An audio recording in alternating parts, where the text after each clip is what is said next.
Thank you for joining me in this series, How to Overcome Fear.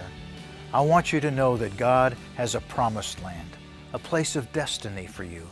But in order to enter and to possess this promised land of blessing and abundance, you have to have the courage to confront the giants that seem to be blocking your path. In Numbers chapter 13 and 14, it tells a sobering story about God's desire to bring His people into Canaan, their promised land. And God instructed Moses, you know the story. He said, send out 12 spies to view the land before the rest of the Israelites entered it. And after 40 days, the spies returned and they brought a mixed report. The first 10 spies said in Numbers chapter 13, the land you sent us to flows with milk and honey. Look, here's some of its fruit.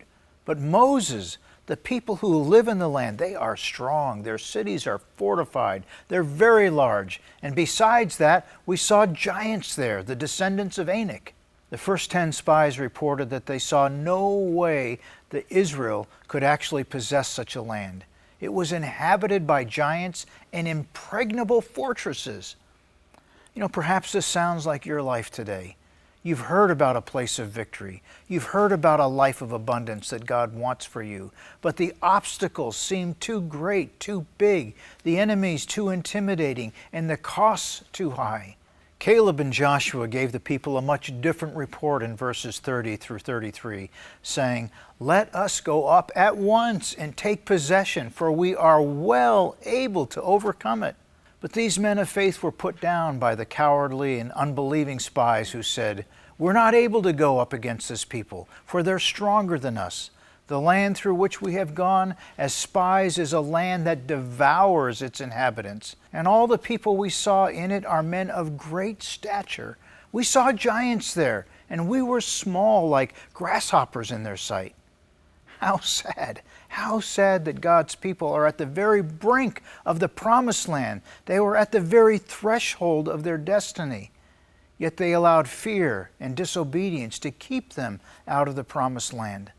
Little did they know that they would be forced to wander around in the wilderness for 40 more years before once again they would have the opportunity to obey God and move forward in faith. How could 10 spies get things so wrong? They allowed fear to rob them of God's promise. All they saw were giants, and in their eyes, they were too small. They were too weak to fight them. They didn't believe that God was able to deliver the giants into their hands. Joshua and Caleb, on the other hand, they saw the same giants, but instead of allowing themselves to be filled with fear, they saw God. They saw what God could do for them.